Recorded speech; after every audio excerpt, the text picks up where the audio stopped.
नमस्कार। एकता शान्ति र संस्कारको संवाहक कालिका एसडीमा तपाईलाई स्वागत छ। म तिलक पौडेल। कालिका समाचार सुरु गरौं प्रमुख समाचारका शीर्षकहरूबाट। कालिका समाचारको साथमा विजय स्टिल, वान टू रोल, विजय सिमेन्ट, तपाईको सपनाको मजबुत निर्माण।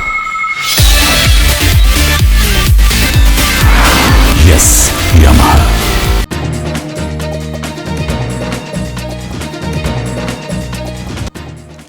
नेपालमा थप 2 जनामा कोरोनाको पुष्टि, संक्रमितको संख्या 59 पुग्यो। वैशाख 25 गतेपछि लकडाउन केही खुकुलो हुने स्वास्थ्य मन्त्री ढकालको संकेत, सरकारको आन्तरिक गृह कार्य जारी। अफगानिस्तानमा तालिबान लडाकु र सुरक्षा बल बीच झडप हुँदा 18 जनाको मृत्यु, भारतको तबलिगी जमातमा संलग्न 11 जना जेल चलान। र इटालियन क्लब इन्टर मिलानद्वारा बार्सिलोना समक्ष 2 खेलाडीको माग।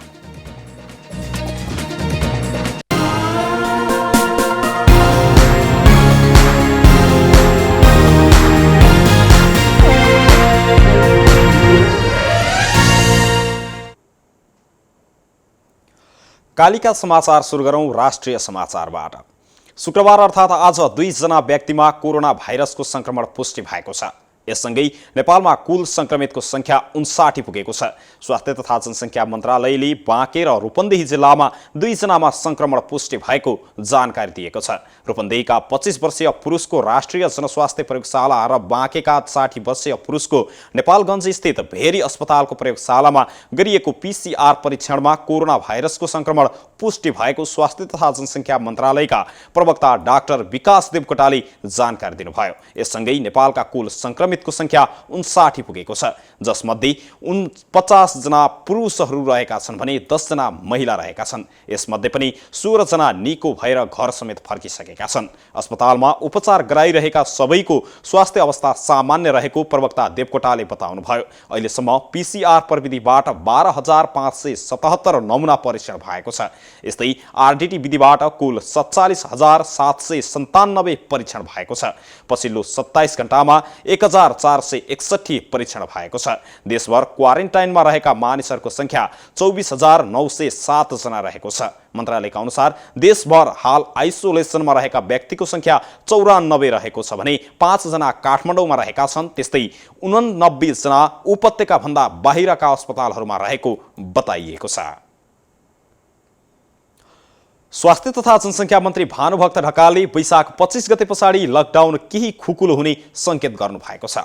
शुक्रबार अर्थात् आज राष्ट्रिय सभाको विधायन व्यवस्थापन समितिको बैठकमा मन्त्री ढकालले दैनिक जीवनयापन सहज हुने गरी लकडाउन खुकुलो हुने संकेत गर्नु भएको हो। सबै क्षेत्रबाट संक्रमणको जोखिमलाई मध्यनजर गर्दै लकडाउन खुकुलो बनाउने विषयमा सुझावहरू आइरहेकाले सरकारले पनि यो विषयमा आन्तरिक गृह कार्य गरिरहेको उहाँले बताउनुभयो। कृषि, उद्योग धन्दा तथा अरू महत्त्वपूर्ण कुराहरूमा मध्यनजर गर्दै लकडाउनको स्वरूप परिवर्तन हुन सक्ने उहाँले बताउनु भएको हो। कोरोनाका कारण दीर्घ रोगी र अन्य बिरामीहरू अस्पतालबाट पाउने सेवाबाट समेत वञ्चित भएको अवस्थालाई मध्यनजर गर्दै बिरामीहरूलाई अस्पतालसम्म पुर्याउनका लागि भए पनि लकडाउनको स्वरूप परिवर्तन हुन सक्ने उहाँले बताउनु भएको हो। मन्त्री ढकालले विभिन्न क्षेत्रबाट गाउँ फर्किएका नागरिकहरूको र्यापिड डायग्नोस्टिक परीक्षण जारी राखेको पनि बताउनु भएको छ। सर्वोच्च अदालतले बाटोमा रहेका र सीमा नाकामा रहेका नागरिकहरूलाई उनीहरूको घरसम्म पुर्याउन आदेश जारी गरेपछि सरकारले घर पुर्याउने नीति अवलम्बन गरेको उहाँले बताउनु भएको छ। बाटोमा अल्पत्र रहेका नागरिकहरूलाई सुरक्षित घर पुर्याइएको र आरडीटी परीक्षण जारी राखेको समेत उहाँले बताउनु भएको छ। मन्त्री ढकालले विश्व महामारीको अवस्थामा रहेको बेला सरकार र जनताको तर्फबाट भएका प्रयत्नहरूले नेपाल उच्च जोखिममा नरहेको विश्व स्वास्थ्य सङ्गठनले नै भनिसकेको पनि बताउनु भएको छ। राष्ट्रिय सभाको विधायन व्यवस्थापन समितिले कोरोना भाइरस अर्थात् कोभिड-19 को परीक्षण दायरा विस्तार गर्न सरकारलाई निर्देशन दिएको छ। समितिले परीक्षणको दायरा विस्तार गरी हरेक परिवारबाट कम्तीमा 1 जनाको नमुना छनौट गरी परीक्षण गर्न सरकारलाई निर्देशन दिएको हो। समितिले स्वास्थ्य सामग्रीको भण्डारलाई तथा प्राथमिकतामा राखेर सबै प्रदेश तथा स्थानीय तहमा आवश्यकता अनुसार व्यवस्थापन गर्न पनि निर्देशन दिएको छ। लकडाउनमा परेका अति विपन्न न्यून आय भएका दैनिक ज्यालादारीमा काम गरी जीविकोपार्जन गर्दै आएका मजदुर तथा किसानहरूको समस्यालाई सम्बोधन गर्न उपयुक्त राहतको व्यवस्था गर्न पनि सरकारलाई निर्देशन दिएको समिति सभापति परशुराम मेगी गुरुङले जानकारी दिनुभएको छ। समितिले बजारमा कृत्रिम अभाव गरी कालोबजारी गर्ने र बढी मूल्य लिने प्रवृत्तिलाई निरुत्साहित गर्न नियमित बजार अनुगमन गरी कानुन बमोजिम कारबाही गर्न पनि सरकारलाई निर्देशन दिएको छ। यस्तै स्थानीय स्तरमा उत्पादन हुने फलफुल, तरकारी, दूध जस्ता पदार्थलाई खरिद गरी निश्चित समय र स्थान निर्धारण गरी बिक्री वितरणका लागि समेत स्थानीय तहसँग समन्वय गर्न पनि निर्देशन दिएको छ। कुनै पनि काम गर्दा जनविश्वासलाई मध्यनजर गरी पारदर्शी तवरले सञ्चालन गरी विपदका समयमा समेत जनआस्था आर्जन गर्न पनि समितिले सरकारलाई निर्देशन दिएको हो। जनप्रतिनिधि र कर्मचारी तथा यसमा संलग्न सबैलाई उच्च सम्मान र प्राथमिकताका साथ उनीहरूको पारिवारिक सुरक्षाको परिबन्ध मिलाउन समेत र उच्च मनोबल कायम गर्नका लागि समुचित व्यवस्थापन गर्न पनि समितिले निर्देशन दिएको सभापति गुरुङले बताउनुभयो। समितिले लकडाउनका कारण पुरै जनजीवन अस्तव्यस्त बन्ने स्थितिलाई मध्यनजर गर्दै उपयुक्त सतर्कताका साथमा पनि यसलाई खुकुलो बनाउँदै पूर्ण रूपमा खुल्ने योजना तर्जुमा गरी समितिलाई जानकारी गराउन पनि निर्देशन दिइएको छ। लकडाउन खुलेपछि विदेशबाट रोजगारी गुमाएर फर्कने ठूलो जनशक्तिलाई व्यवस्थित गर्ने योजना निर्माण गर्न पनि समितिले सरकारलाई निर्देशन दिएको छ। आज मे 1 तारिक अर्थात् अन्तर्राष्ट्रिय श्रमिक दिवस। प्रत्येक वर्ष श्रमिक दिवसका अवसरमा विभिन्न मजदुर संगठनहरूले अन्तर्क्रिया, चेतनामूलक र्याली जस्ता कार्यक्रम आयोजना गर्दै आए पनि कोरोना महामारीका कारण यस वर्ष भने कुनै पनि औपचारिक कार्यक्रमहरू भएनन्। झन्डै 1.5 महिना लामो लकडाउनका कारण आम मानिसको जीवन असहज बनेको छ भने सबैभन्दा ठूलो मर्कामा श्रमिक वर्ग नै परेका छन्। जुनसुकै क्षेत्रमा मजदुर पनि कामविहीन भएका छन्। विकास निर्माणका कामहरू सबै ठप्प प्राय छन् भने उद्योग, व्यवसाय र कलकारखानाहरू पनि बन्द रहेका छन्। वैदेशिक रोजगारीका क्रममा रहेका लाखौं नेपालीको अवस्था पनि उस्तै भयावह भएको छ। सन् 1886 मा अमेरिकाको सिकागो शहरमा 8 घण्टा काम, 8 घण्टा मनोरञ्जन र 8 घण्टा आराम नारा सहित सुरु भएको मजदुर आन्दोलनको सम्झनामा विश्वभर श्रमिक दिवस मनाउन थालिएको हो। सन् 1889 मा फ्रान्सको प्यारिसमा सम्पन्न विश्वका श्रम संगठन एवं श्रमिक नेताहरूको बैठकले विश्व श्रमिक दिवस विश्वभर मनाउने निर्णय गरेको थियो। त्यस यता सन् 1890 देखि हरेक वर्ष अंग्रेजी महिनाको मे 1 तारिकलाई श्रमिक दिवसको रूपमा मनाउन थालिएको छ। एकता, शान्ति र संस्कारको संवाहक कालिका एसडीमा प्रसारित कालिका समाचारमा पालो भएको छ विज्ञापनको। तर त्यसभन्दा अगाडि प्रमुख समाचारका शीर्षकहरू। कालिका समाचारको साथमा विजय स्टिल, वान टू रोल, विजय सिमेन्ट, तपाईको सपनाको मजबुत निर्माण। यस यामाहा।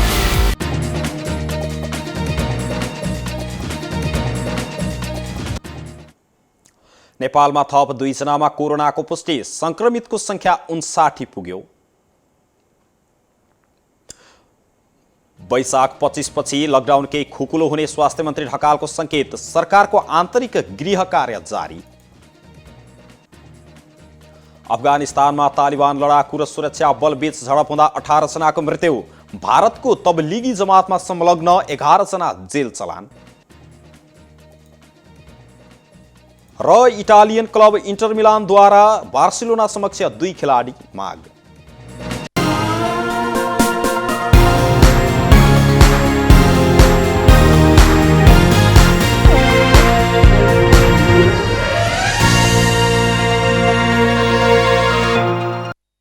विज्ञापनपछि कालिका समाचारमा पुनः स्वागत छ। अब स्थानीय समाचार। चितवनका भरतपुरका युवाहरूले ब्राउन फिस उनको उद्धार गरी डिभिजन 1 कार्यालय चितवनमा बुझाएका छन्। भरतपुर महानगरपालिका वडा नम्बर 11 मा रहेको युवा एग्रो फार्म एन्ड रिसर्च सेन्टरमा माछा खान गएको समयमा बायोफ्लकको ट्याङ्कीमा परेर घाइते भएको अवस्थामा उद्धार गरिएको सेन्टरका सञ्चालक प्रकाश पन्थीले जानकारी दिनुभएको छ। उहाँका अनुसार आज दिउँसो सो चराको उद्धार गरिएको हो। कार्यालयका प्रमुख पदमराज नेपालले सो उल घाइते अवस्थामा रहेको बताउनु भएको छ। घाइते उलको उपचारपछि प्राकृतिक वासस्थानतर्फ छाडिने पनि जानकारी दिनुभएको छ। पश्चिम नवलपरासीमा रहेका राजनीतिक दल र विभिन्न सङ्घ संस्थाहरूले वरिष्ठ प्रहरी उपरीक्षक लालमणि आचार्यलाई बिदाई गरेका छन्। जिल्ला प्रहरी कार्यालयमा कार्यरत प्रहरी उपरीक्षक आचार्यको बढुवासँगै सरुवा भएपछि सो सङ्घ संस्थाहरूले शुक्रबार सामूहिक रूपमा बिदाई गरेका हुन्। जिल्लामा रहँदा सबै क्षेत्रका व्यक्तिहरूसँगको समन्वय र सहकार्य प्रशंसनीय योग्य रहेको भन्दै उनीहरूले दोसल्ला र खादा उडाएर सामूहिक बिदाई गरेका हुन्। आचार्य 11 महिना अगाडि जिल्ला प्रहरी कार्यालयमा सरुवा भएर आउनु भएको थियो। विदाई कार्यक्रममा नागरिक समाज, राजनीतिक दलका प्रतिनिधि, उद्योग वाणिज्य सङ्घका पदाधिकारी, पत्रकार लगायत सामाजिक सङ्घ संस्थाका प्रतिनिधिहरूको सहभागिता रहेको थियो। सबै क्षेत्रसँग गर्ने सहकार्य र समन्वयकारी भूमिकाले नै उहाँले छोटो समयमा जिल्लावासीको मन जित्न सफल भएकाले प्रशासन तर्फबाट तथा अन्य तर्फबाट पनि प्रशंसाको पात्र बनेको उद्योग वाणिज्य सङ्घका उपाध्यक्ष नगेन्द्र अग्रहरीले बताउनुभयो। जिल्लामा धेरै प्रहरी प्रमुखहरू आउँछन् जान्छन्, उनीहरूको कार्य कस्तो रह्यो भन्ने दिन बिदाईकै बेला हुँदो रहेछ नेपाल रेड क्रस सोसाइटीका अध्यक्ष राजेन्द्र अग्रहरीले भन्नुभयो। प्रहरी कार्यालयमा आउँदा विवाद र गुनासालाई सहज रूपमै समाधान गर्ने उहाँको शैली उदाहरणीय रहेको थियो। आचार्यको प्रहरी प्रधान कार्यालय कल्याण शाखामा पदस्थापन भएको छ। कालिका समाचारमा अब अर्थ समाचार।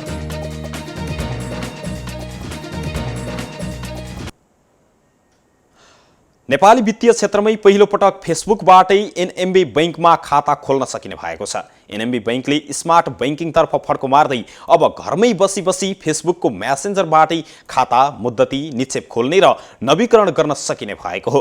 वर्तमान प्रतिकूल परिस्थितिमा सहजता, उच्च प्रतिफल र असीमित सुरक्षाको सुनिश्चितताको लागि तथा साथ ग्राहक वर्गको लागि छरितो वित्तीय सुविधाहरू बैंकले ल्याएको विज्ञप्ति मार्फत जानकारी दिएको छ।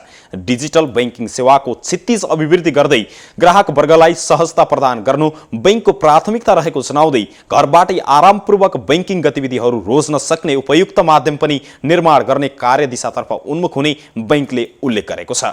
आफ्ना ग्राहक वर्गलाई बैंकिङ अनुभवहरू परिष्कृत भएको महसुस गर्न फेसबुक म्यासेन्जरकै प्रयोगले खाता, मुद्दती, निक्षेप खोल्ने नवीनतम र सुविधाजनक सेवाहरू ल्याइएको हो। हालको परिप्रेक्ष्यमा यो सेवाको सुरुवात गर्नु सुरक्षाको मामलामा कुनै सम्झौता बिना ग्राहक वर्गलाई वित्तीय कारोबारहरू सम्पादन गर्न र सहयोग पुर्याउने एक महत्त्वपूर्ण योजना हो, बैंकले जारी गरेको विज्ञप्तिमा उल्लेख गरिएको छ। नेपाल राष्ट्र बैंकले अहिलेको परिस्थितिमा नयाँ योजनालाई बजेट छुट्याउन नसकिने बताएको छ। हिजोका योजनाहरू अगाडि बढाउन अहिलेको स्रोत र सीमाहरू अपर्याप्त रहेकोले नयाँ योजनाहरूका लागि बजेट छुट्याउन सक्ने अवस्था नभएको बैंकले बताएको छ। पाइपलाइनमा रहेका योजनाहरूलाई प्राथमिकतामा राखेर अगाडि बढ्नुपर्ने परिस्थितिमा नयाँ योजनाहरू आउन समय लाग्ने राष्ट्र बैंकका गभर्नर महाप्रसाद अधिकारीले बताउनुभयो। साना तथा घरेलु व्यवसायहरूलाई लक्षित गरी नेपाल राष्ट्र बैंकले पुनर्कर्जा सम्बन्धी कार्यविधि परिमार्जन गर्ने तयारी गरेको बताइएको छ। साना तथा घरेलु व्यवसायहरूलाई प्राथमिकता दिने गरी पुनर्कर्जा कार्यविधि गरिने गभर्नर अधिकारीले बताउनुभयो। पुनर्कर्जाको प्रक्रिया धेरै लामो भएकाले प्रयोगमा नआएको र ठूला खालका ऋणीहरूले मात्रै पहुँच रहेकाले कार्यविधि परिमार्जन गरिन लागि उहाँले बताउनुभयो। सरकारले पुनर्कर्जाको सीमा पनि विस्तार गरेको छ। पुनर्कर्जाको सीमा विस्तार गरी 1 खर्ब पुर्याउने निर्णय सरकारले गरेको हो। पुनर्कर्जाको कोषबाट प्रवाह हुने कर्जाको ब्याज दर घटाउने व्यवस्थाका लागि नेपाल राष्ट्र बैंकले व्यवस्था मिलाउनु पर्ने र साना तथा घरेलु उद्योगहरूको सञ्चालनका लागि आवश्यक पर्ने चालु पुँजी कर्जा सहुलियत दरमा उपलब्ध गराउन पनि सरकारले राष्ट्र बैंकलाई भनेको छ। कालिका समाचारमा अब अन्तर्राष्ट्रिय समाचार। अफगानिस्तानको पूर्वी प्रान्त लोगारको ब्राक जिल्लामा तालिबानी लडाकु र सुरक्षा बल बीच भएको झडपमा परि 18 जनाले ज्यान गुमाएका छन्। सो झडपमा ज्यान गुमाएकाहरू 3 जना सैनिक र 15 जना तालिबानी लडाकु रहेका प्रान्तीय सरकारले आज अर्थात् शुक्रबार जारी गरेको एक विज्ञप्तिमा उल्लेख गरिएको छ। तालिबान लडाकु समूहले सुरक्षा चौकीमा आक्रमण गर्ने क्रममा सो झडप भएको बताइएको छ। झडपका क्रममा 15 लडाकुको मृत्यु हुनुका साथै अन्य 10 जना घाइते भएका समाचारहरूमा जनाइएको छ। सो झडपमा 3 सैनिकले ज्यान गुमाए भने अन्य 2 जना घाइते भएको पनि जारी विज्ञप्तिमा उल्लेख गरिएको छ। आफ्ना 15 लडाकु मारिएपछि लोगार प्रान्तमा सक्रिय रहेका तालिबान लडाकु समूहले भने सो विषयमा कुनै पनि टिप्पणी गरेका छैनन्। यस्तै यता भारतको उत्तर प्रदेशमा तबलिगी जमातमा संलग्न 11 जनालाई जेल चलान गरिएको छ।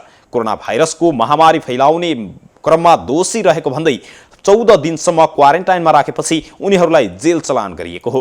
जेल चलान गरिएकाहरूमा 2 जना भारतीय सहित 9 जना थाई नागरिक रहेका छन्। उनीहरूमध्ये 1 जनामा कोरोना संक्रमण देखिएको थियो, उनी पनि उपचारपछि निको भएका छन्। 11 जना ती जमातीहरू उत्तर प्रदेशको एक मदरसामा लुकेर रहेको अवस्थामा प्रहरीले नियन्त्रणमा लिएको हो। कालिका समाचारमा अब खेल समाचार।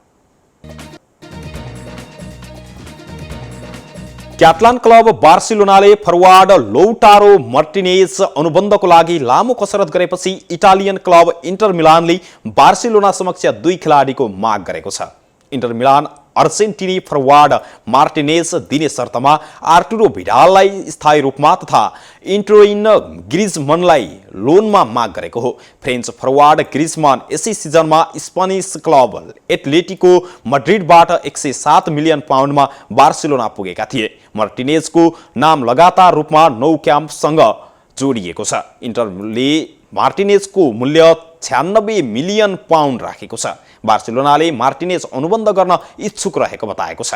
यद्यपि इन्टर मार्टिनेजको लागि बार्सिलोनालाई 2 खेलाडी माग गरेको हो। बार्सिलोनाका लागि प्रशिक्षक क्विके सेटिन टोलीको अग्रपंक्ति बलियो बनाउन पनि ग्रिजमन बेचेनी भए पनि मार्टिनेज भित्राउने योजनामा रहेका छन्। फरवार्ड लुइस सुआरेज र औस्माने डेम्बेले चोटसँग जुधिरहेका कारण पनि बार्सिलोना फरवार्डको खोजीमा रहेको छ। मार्टिनेजले आफ्नो अर्जेन्टिनी सहयात्री तथा कप्तान लियोनेल मेस्सीसँग क्लब फुटबलमा पनि सँगै खेल्ने चाहना राखेका छन्। त्यसैले पनि मार्टिनेज बार्सिलोनामा अनुबन्ध हुन सक्नेछ। इन्टर मिलानमा 22 वर्षे मार्टिनेजको सम्झौता आउँदो 2023 सम्म मात्रै रहेको छ। मार्टिनेज 2018 मा अर्जेन्टिनी क्लब रेसिङबाट 19 मिलियन पाउन्डमा इन्टर मिलान पुगेका थिए। एकता शान्ति र संस्कारको संवाहक कालिका एसडीमा प्रसारित कालिका समाचारको अन्त्यमा प्रमुख समाचारका शीर्षकहरू पुनः एकपटक। कालिका समाचारको साथमा विजय स्टिल, वान टू रोल, विजय सिमेन्ट, तपाईको सपनाको मजबुत निर्माण। यस यामाहा।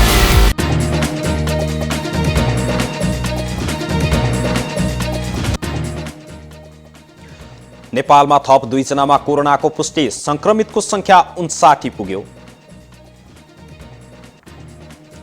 वैशाख 25 गतेपछि लकडाउन केही खुकुलो हुने स्वास्थ्य मन्त्री ढकालको संकेत, सरकारको आन्तरिक गृह कार्य जारी। अफगानिस्तानमा तालिबान लडाकु र सुरक्षा बल बीच झडप हुँदा 18 जनाको मृत्यु। भारतको तबलिगी जमातमा संलग्न 11 जना जेल चलान। र इटालियन क्लब इन्टर मिलानद्वारा बार्सिलोना समक्ष 2 खेलाडी माग।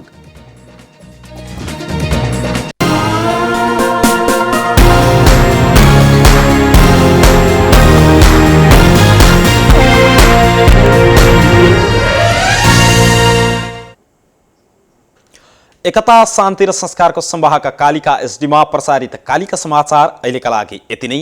हेर्दै गर्नुहोला कालिका एसडी। म तिलक पौडेल बिदा हुन्छु। नमस्कार।